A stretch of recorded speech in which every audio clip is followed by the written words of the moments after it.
நீங்க சொல்ற அந்த சயின்டிஃபிக் விஷயங்கள் எல்லாமே இந்த உலகத்துல வந்தபோது எல்லாம் குறிப்பா மதவாதிகள் பயந்துருக்காங்க. என்னடா இது நம்ம கடவுள் அது நம்பிக்கை ஒரு காலங்க. அது ஒரு காலம் இதெல்லாம் கொண்டு வந்தாங்க.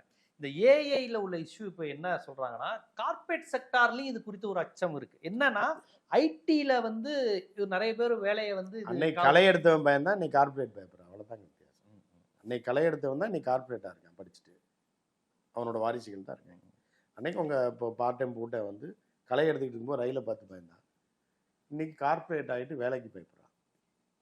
அவ்வளோதான் வித்தியாசம். இல்ல அந்த ஐடி ஜாப் நமக்கு போகும்னு பயப்படுறது. ஐடி ஜாப் வரும்னு யார் சொன்னா உங்களுக்கு? எப்படி வந்துச்சு? நீங்களாம் வேலைக்கு போனீங்க? அதுவே சயின்ஸோட அப்ப மட்டும் இனிச்சிச்சா உங்களுக்கு? அமெரிக்கால இருந்து இங்க வேலை பார்க்கறது பார்த்துட்டு கோடிக்கணக்கில் லட்சக்கணக்கில் மாதம் சம்பளம் வாங்கினீங்களே, சொந்த வீடு வாங்கினீங்களே, கார் வாங்கினீங்களே, போன ஜென்ரேஷனில் கார் வச்சுருந்தீங்களா? அதுக்கு முந்தின ஜென்ரேஷனில் வச்சுருந்தீங்களா? நான் வச்சுருந்தேனா?